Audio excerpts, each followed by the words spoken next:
Good morning and welcome. We begin our service each week by singing an invitation to gather together, even as we are scattered in many different places.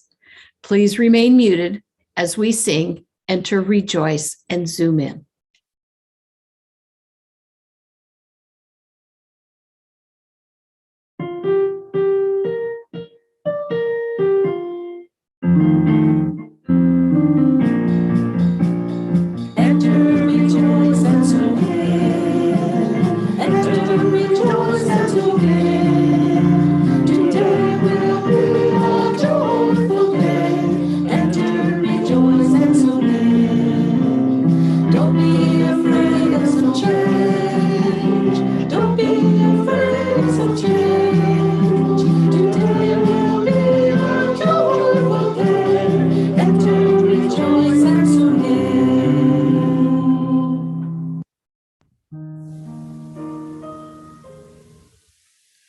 I'm Laura Anderson, and it is my pleasure to serve this morning as the worship associate for this service of the Unitarian Universalist Fellowship of Charlotte County, also known as UUFCC.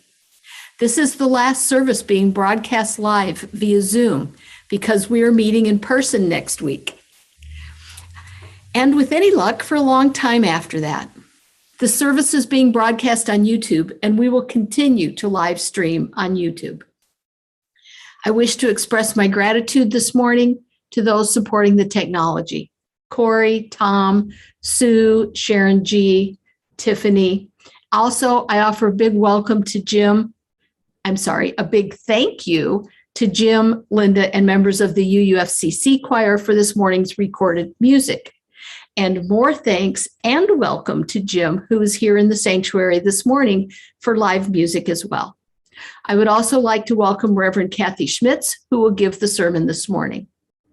I'd like to remind you of a few simple procedures that will help our broadcast run smoothly. To respect and protect everyone's privacy, it is our practice to use first names and, when helpful, last initials. Please remain muted throughout the service, even when singing. You may wish to have a chalice or candle available for our chalice lighting ritual. During the service, the Zoom chat function is disabled. At the end of the service, we will virtually gather for a social time, but we will ask you to remain muted until you see a posting that invites you to begin. Your patience will be appreciated as we need a moment or two to close down the YouTube connection. The social time will be via Zoom only. And next week, we will open Zoom for social time immediately after the service ends. That's a lot of procedures and gratitude. Too many procedures, never enough gratitude. But this part is also a welcome to you. This morning, we welcome you just as you are. We are a community of people who are joined by our covenant to each other and are the current keepers of the UUFCC promise to the world that we care about social justice, that we care about our planet, and that we care about making the world a better place. It is good that we gather together this morning. If you are new here or would like to learn more about the fellowship, you can email Mary Jane at office@uufcc.org. Visit our website at uufcc.org.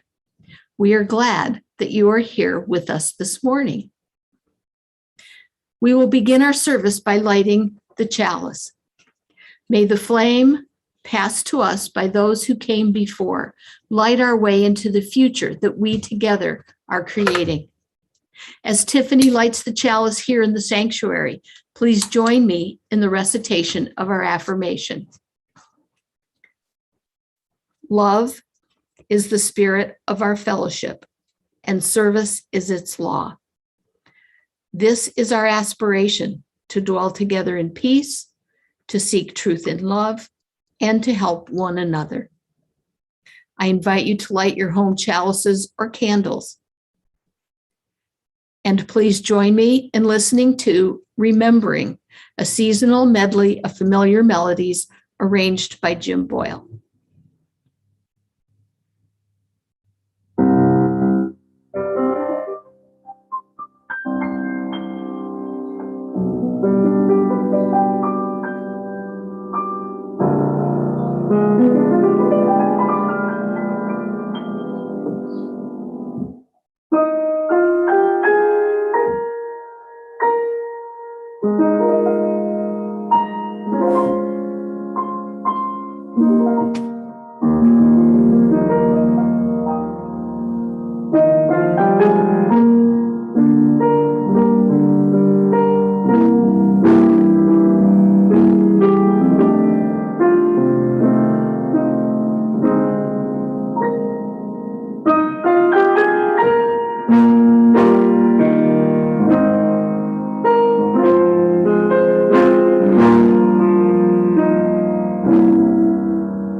Thank you, Jim. This morning's opening words are by Andrew C. Kennedy and were found on the worship web. We come to love a church. We come to love a church, the traditions, the history, and especially the people associated with it. And through these people, young and old, known and unknown, we reach out, both backward into history and forward into the future, to link together the generations in this imperfect but blessed community of memory and hope. And now Reverend Kathy has a story and a meditation to share with us. Reverend Kathy? Thank you, Laura, and thank you, Jim. How nice to have live music again. How beautiful. So this morning, I wanted to tell you a story. What was that? I wanted to tell you a story. It's about my scar, the one I have on my arm. Those of you who are over 50 and raised in the United States probably have one too. I'm talking, of course, about the scar from my smallpox vaccine. Younger folks don't have the scar. They didn't get the vaccine because it worked. And smallpox was declared globally eradicated in 1980. Children in the US actually stopped getting the vaccine in 1972, again, because it worked. When I was 17, I went away to college and I found myself meeting people from other parts of the country. And one night, a bunch of us were sitting around, and for reasons that escape me, we ended up comparing scars, like you do. For example, one person had their vaccination on their upper thigh rather than on their upper arm. We didn't know why. Was it because of a different part of the country, different doctor practices? I've since learned somebody else had theirs on their ankle. Well, someone noticed that my scar was much more pronounced than everybody else's. So I told them the story of my smallpox vaccine. While most children were vaccinated at age 1, I was vaccinated at age 6. So mine hadn't had time to fade as much as some of the others. 10 years when you're 17 makes a difference. I remember sitting in my first grade classroom, watching the teacher walk up and down the rows, checking her list, and my classmates rolling up their sleeves to show their scars. I don't remember being upset that I didn't have the required scar. I don't remember what was done about it at the time, but the fact that I can picture it so clearly means it did leave an impression. But the question is, why didn't I have the scar? So for reasons I don't know, I couldn't be vaccinated at age 1 like most people. So they decided they would wait and I would get my vaccine just before I started first grade when it would be required. As it turns out, shortly before first grade, I cut my foot rather badly. That I do remember. I explained to all my new friends and concluded with confidence that had they vaccinated me, the vaccine would have fallen out the hole in my foot. As soon as the words were out of my mouth, I stopped. I didn't even need to look at their faces, right, to know that my story didn't make any sense. But I could easily picture the understanding that I had carried for over a decade. A scab would have formed based on the unique way the vaccine was given. I could picture it, that scab falling right through my body and out the hole in the arch of my foot. What the heck? Now, I don't know what words were said to me by trusted adults when I was in first grade, but I formed an understanding and I tucked it away without question. And it wasn't until all those years later, as I heard myself say it out loud, that I was clearly confused about something. I would later circle back with my mom and learn that because of the way the vaccine was given, creating a scar, it was contraindicated in the case of skin issues and opened wounds. Now that made more sense. But for some dozen years, I knew a thing about myself. I knew a thing about myself that wasn't true. So it just goes to show that even when it comes to ourselves, we might not really know everything. And it's a reminder to me, when I start being very sure of myself, to hold my mind and my heart open, even about my own experiences. So our meditation today is on joy. But before we get there, I want to take a moment to acknowledge Transgender Day of Remembrance. While I can find lots of joy about the fact that so many more people are now able to live their full lives, their full selves, it's important for us to remember that not only has this not always been the case, but violence against the trans community continues to this day, often fatally so. So I'd like us to just take a moment, 3 breaths, as we hold in our hearts those who we've lost in the past, as well as those coming out and becoming their full selves even today.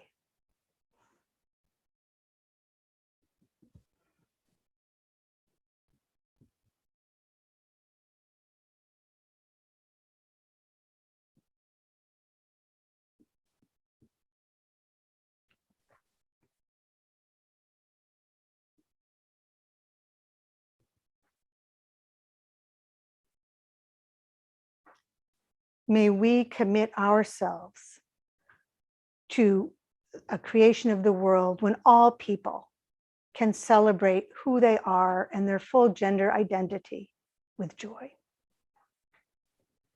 So as I mentioned, our reading for meditation today has an interactive component, and it's about joy. We'll use our time to reflect, but you have an opportunity to let me know what brings you joy. This is a participatory meditation. We won't be sharing our offerings with everyone today, but when I am hopefully have the joy of being with you in person in December, we'll share what you're offering today. So if I were in person, I would give you one of those strips of construction paper out of which holiday chains are made. You may remember them. And I would be inviting you to create 1 to 5 joy links to be added to our communal chain. In light of my inability to hand you a slip of construction paper, I'm going to pop a web link into the chat. So we'll do that right now. Oops, everybody. Sure I am. Let me just make sure I've got it. Now, for those of you who don't have access to the chat, we're going to put it up on the screen in just a minute. There you go. If you click on that link now, or you can click on it and do this later if you want, whatever floats your boat. And what you'll find there is a place to anonymously offer 1 to 5 items, things, experiences that cause you joy, that bring you joy. And you can do up to 5, but if you just want to do 1, that's okay. And you can add more later. I'm even going to send it to Mary Jane, the link to Mary Jane, so it'll be in the newsletter if you don't get a chance to do it right now. It will really be most fun on December 19th, if I've heard from a lot of you. So let me give you the screen share that you will see. Dun, dun, share screen. There you go. So now you have lots of ways to access this information. So now it's time to reflect before you start offering your joy, but it's okay if you jumped ahead. If you'd like, take a deep breath and let it out slowly. Relax if you can. And remember what brings you joy. What brings you joy? Even if today joy is hard to find, can you remember a time when it wasn't? What does joy look like for you? Or sound like? Or feel like? Or even taste like? What brings you joy? Is it a person or persons or some other animal? Is it a place, a thing, an experience, an activity, a state of being, something else entirely? What brings you joy? Is it fleeting or does it stay with you? Does it surprise you? Or can you find it whenever you wish? Joy. What does joy look like for you? Sound like, feel like, smell or taste like? Take a moment to reflect, and if you are moved, add your joy link to our communal chain of joy. Let's take just a moment in silence.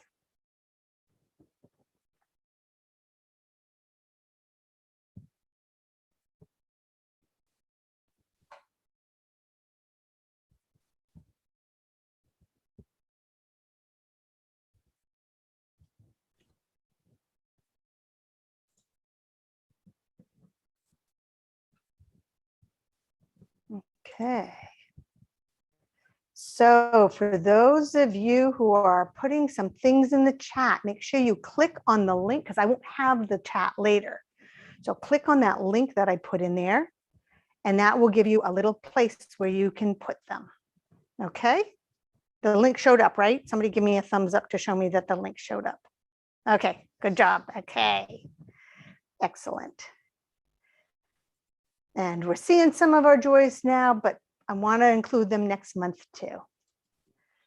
And with that, I will turn things back over to Laura for a moment.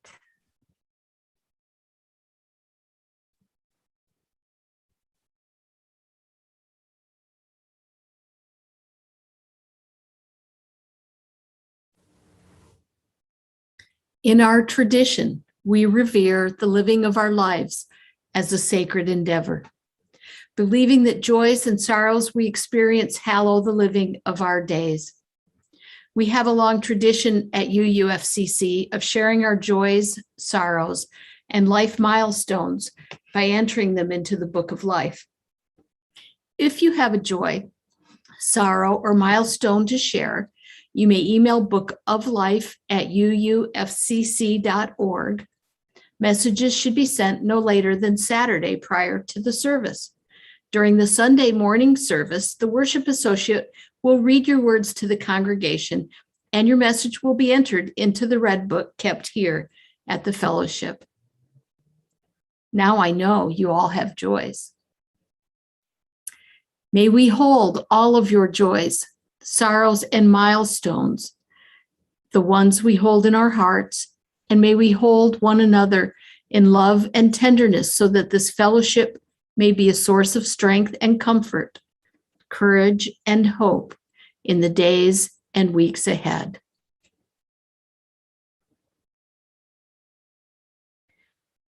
We will now hear meditation on Try to Remember, music by Henry Schmidt and arranged by Jim Boyle.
All right, lovely, lovely again.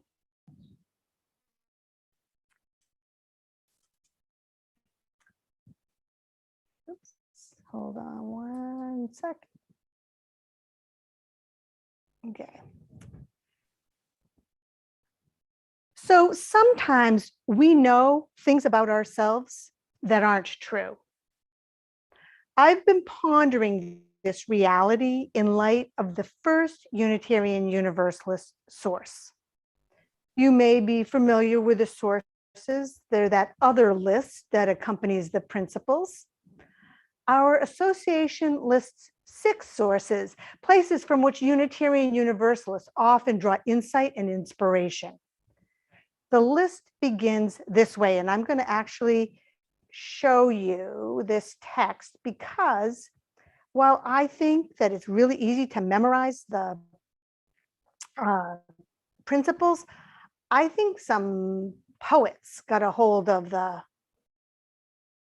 sources, and so it's a little harder to take them all in one reading. But here's how it reads. The tradition, the living tradition which we share draws from many sources. And the first is direct experience of that transcending mystery and wonder affirmed in all cultures, which moves us to a renewal of the spirit and an openness to the forces that create and uphold life. Direct experience. That is one of our important sources.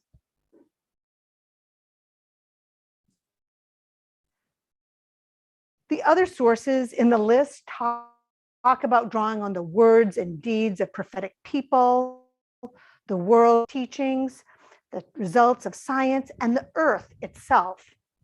We draw on many sources. We might say that we, Unitarian Universalists, have many religious texts, and among them is our own direct experience. Our own experiences are a valued source of understanding the world, and I get that. And yet, I have heard some people use their own experiences in some pretty questionable ways. And I've also heard that there's growing evidence that, for example, eyewitness accounts can be somewhat unreliable. So I decided to do some reading. And it seems that the answer is yes and, or maybe both and. Like most things in life, a bit of nuance is in order in our understanding. Of particular interest to me was a 2017 article in Scientific American. It was titled, "Eyewitness Memory is a Lot More Reliable Than You Think." Subtitle, "What Law Enforcement and the Public Need to Know." The authors explain that eyewitness accounts can be very reliable if they have not been contaminated.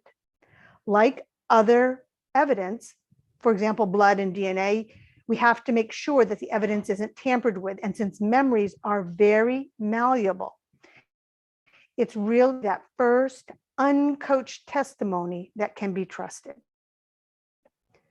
The authors of the article point out eyewitnesses who are identifying suspects in a lineup are asked to identify the degree of certainty they have in their identification. And studies show that in those cases that are eventually overturned because of DNA evidence, initial eyewitnesses are much more likely to have indicated that they were not certain.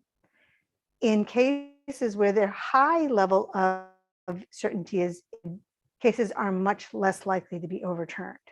So on the face of this, it seems obvious, right? How often do we forget, though, that a memory grows and changes over time? The ways it has been influenced by previous experience or subsequent experience, or even the opinions of others. There are important justice issues at play in figuring out how to appropriately use or decide not to use eyewitness accounts. But it seems to me that even outside the court system, reflection on how we understand our own direct experience is in order. As examples, today I'd like to offer 3 stories from my own experience, stories that I might say help to make up the text of my life.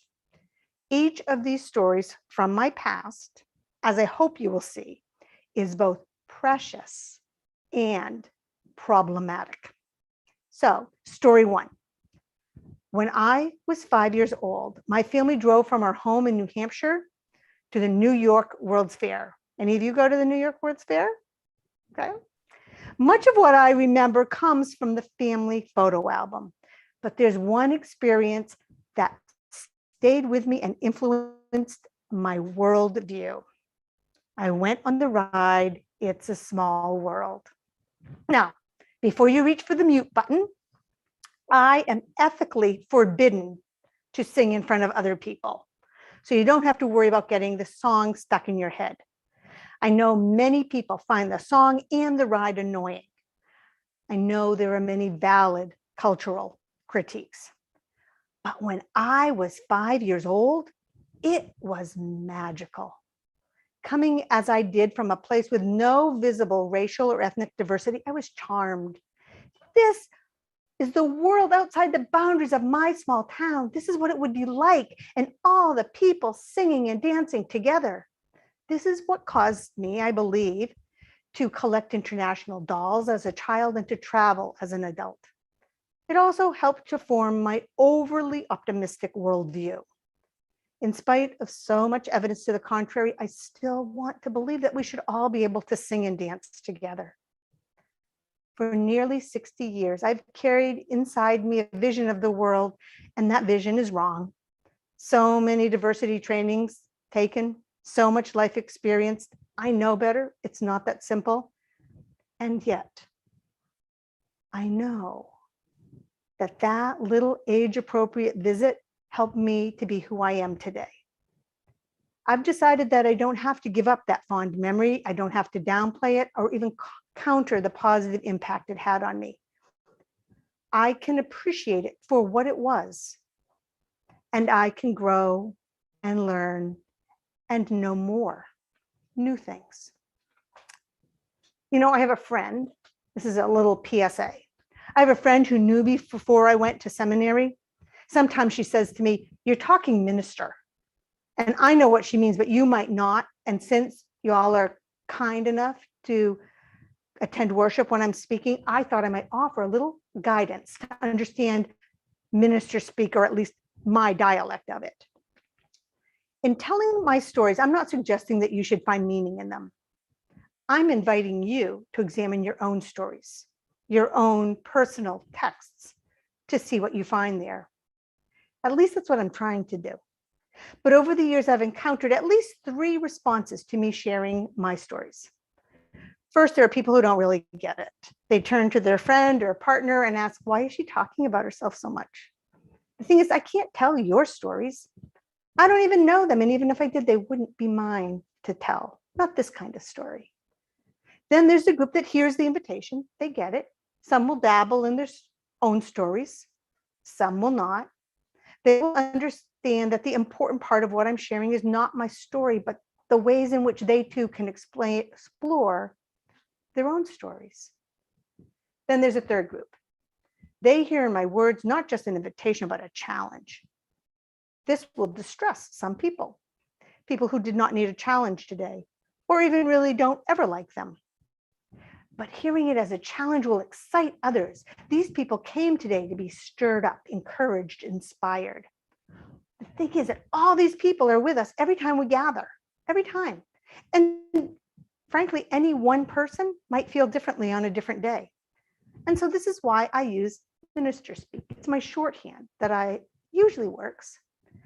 If today it was all you could do to turn on the computer and find the worship link, if today is a day when you already have enough pain and confusion on your plate and you don't need to go digging for any more, if today you really just wanted to come for community, then I hope you will understand the language of invitation to mean you can do just that.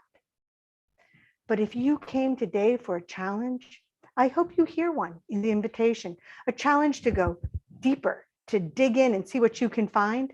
If you came today to be called to your best self, and if something you hear sends your heart and mind down a rabbit hole and you take in nothing else until the final song brings you back, hey, that's good too.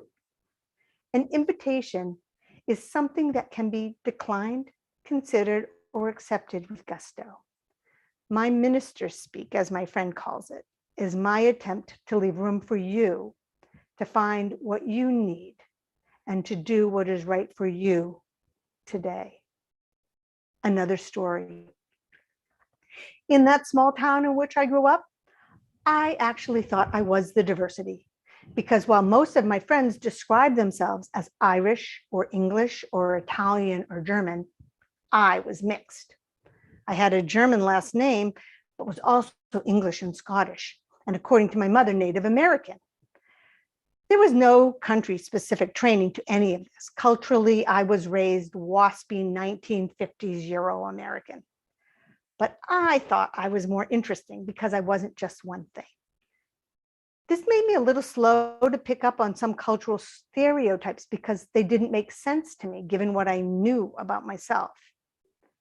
I think my understanding of who I thought I was influenced my spiritual life, maybe inspiring an affinity to the natural world. Maybe. It was all fine until Ancestry.com and 23andMe came along. And well, English and Scottish. That's the accurate telling. Oh, there's a bit of Northwest Europe, but really British Isles. And really no evidence at all of Native American. And I'm a little sad. I even checked the website again as I was preparing for today just to make sure they hadn't updated it and found something for me. My biggest disappointment was that we discovered it just before my mom died. We had her tested too, and she was not happy with those results. It's one of the few times that she's been mad at me as an adult. She had lived with that misunderstanding for much longer than I had. And I liked that understanding, wrong though it was. I think it influenced me for the better. And now I have a new story of how I thought I was something and found out I wasn't. And that story can still inform me. In Japan, there's an art called Konsuki. It's the practice of repairing pottery with lacquer laced with gold or silver or other substances. And the results look a little bit like this. Let me show you a picture here. Oops.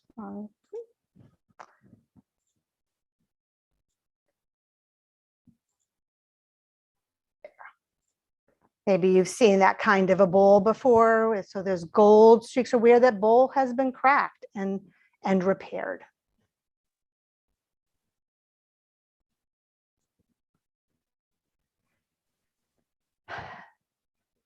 Literally, the word Konsuki means gold joinery, and it's believed to date back to the 15th century of the Common Era. The idea is that rather than to try to hide the repairs, they're highlighted and the resulting object is even more beautiful. Philosophically, it reminds us to embrace the imperfect, and also not to waste. The art has been practiced with teacups, and the repaired and beautified teacups still hold tea. So I wonder, might the same be true of our stories? That when we find they are broken, we can still repair them, and the resulting stories can be beautiful and still hold our history. Individually and collectively, can we not allow our stories to transform, and in doing so, make our lives and our world more beautiful? I think of this as I share my life, the story of Thanksgiving. Every year as a child, we literally went over the river and through the woods to grandmother's house. There were no horses or sleighs involved, but it had the other markings of a stereotyped Thanksgiving holiday, and my memories are fond. In recent years, the call to reconsider the mythology around Thanksgiving has been getting more and more attention. For decades, some Native Americans have protested and reminded us that the relationship between the arriving Europeans and the people already inhabiting this land were complex and often heartbreaking. My purpose is not to explore this topic this morning. If you have no idea what I'm talking about, I do invite you to look for opportunities to become informed. My reason for bringing it up this morning is that I still plan to celebrate Thanksgiving. I will be with family and we will be grateful. I actually will likely learn more about the early atrocities from my grandchildren who are growing up with much more awareness than I ever had of the tragedies of colonialism. We will not decorate with pilgrims. We will not intentionally perpetuate stereotypes and inaccurate mythology. But in the world today, I'm just not willing to give up a well-established day focused on gratitude. I think we need that kind of thing. I would rather it be broken and repaired and made more beautiful. At the moment, my preferred symbol for Thanksgiving is the cornucopia, or horn of plenty. It reminds me of the bounty of my own life, and it reminds me of my commitment to help create a world where that bounty is shared by all. These are the stories of my life. They are both precious and problematic. So how about you? What stories do you have that are both precious and problematic? Personally, as a family, as a congregation, in our nation, in our world. Our first Unitarian Universalist source honors our direct experience. Your experience matters. And like other texts, religious and otherwise, we have the opportunity to read them again and again to find deeper and more authentic understanding. The choices we make in the present about how we will understand the past are helping to create the history of tomorrow. The stories of my life have more meaning because they have been broken and mended. I will not give any up. They are the truth of my past and help to inform me. I will understand them differently. And just a note, I won't be rewriting anybody else's stories for them, especially not uninvited. That will require their own attention and artistry. But we can accompany one another, even when we cannot do each other's work. Together in community, we have the opportunity to make a more beautiful world, one that holds our history and our evolving truth, all of it, all at the same time. May it be so.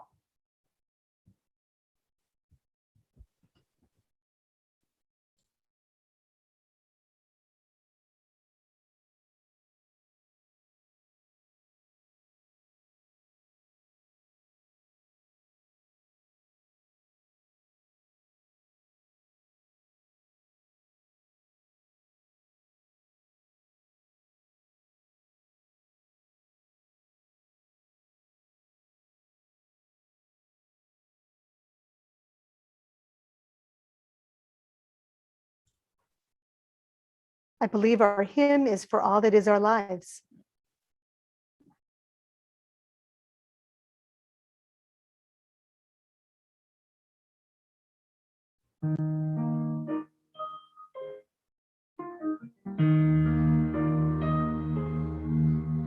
For all that is our lives, we sing our thanks and praise. For all life is a gift, which we are called to use, to build the common good,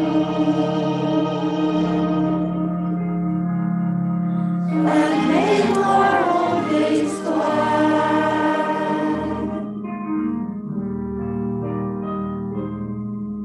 For these which harvest serve, for services we give, for work and its rewards, for hours of rest and love, we come with praise and thanks.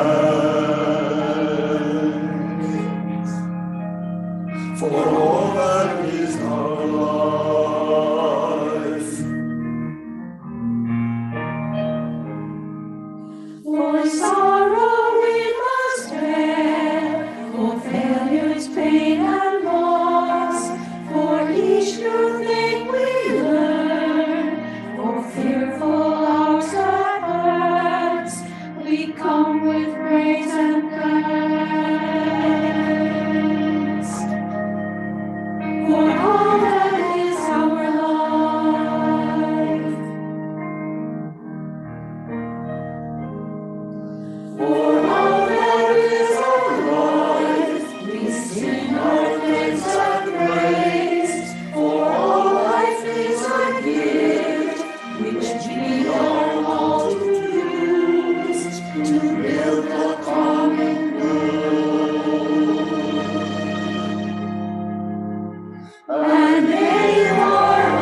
In our tradition, congregations exist because of the generous support of members and friends. It is our privilege and our responsibility to ensure the health and future of this fellowship. To this end, your offerings to support the ministry of this fellowship, whether by pledge or donation, may be offered online. There are several ways to give. You can mail checks to the office, drop them in our mailbox, or call the office to make other arrangements. We are also equipped to accept donations through the Venmo app. Payments through this app should be made to UUFCC offering. Your generosity is always appreciated. And if you are here with us for the first time, please do not feel obligated to give. Today, you are our guest.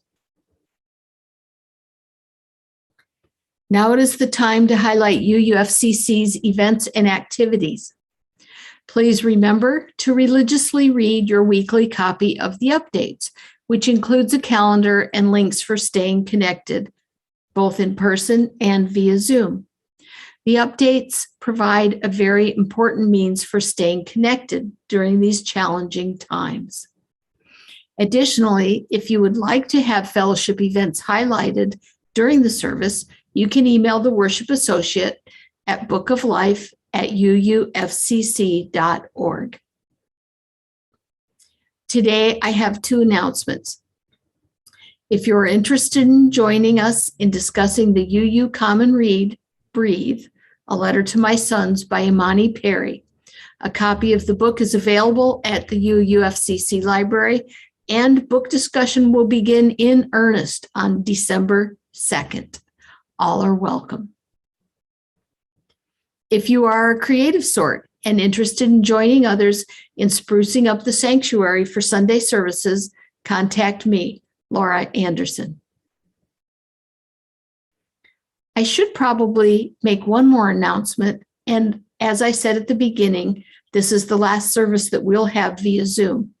If you need assistance in learning how to join the live stream on YouTube, Corey and Kay and I are happy to come to your home and to show you how to do that.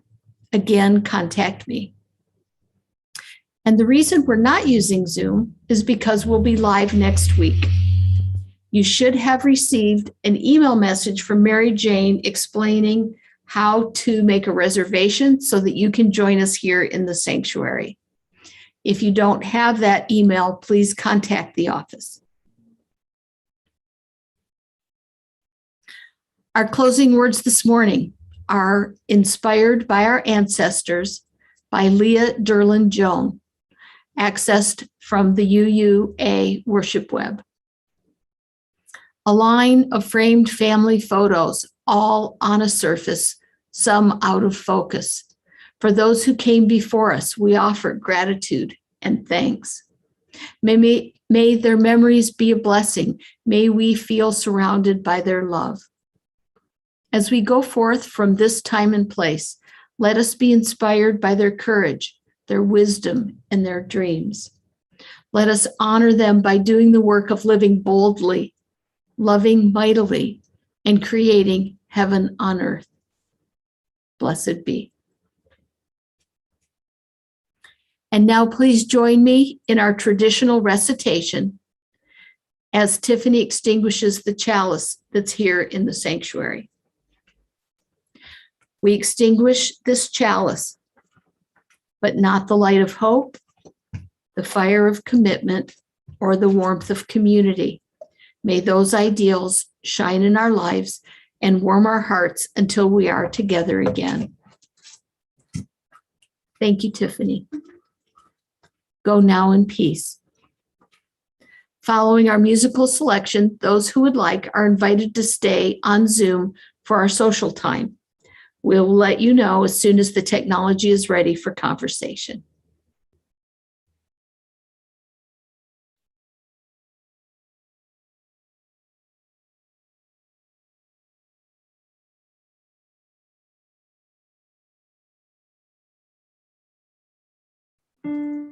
Go now in peace, go now in peace, let the spirit of our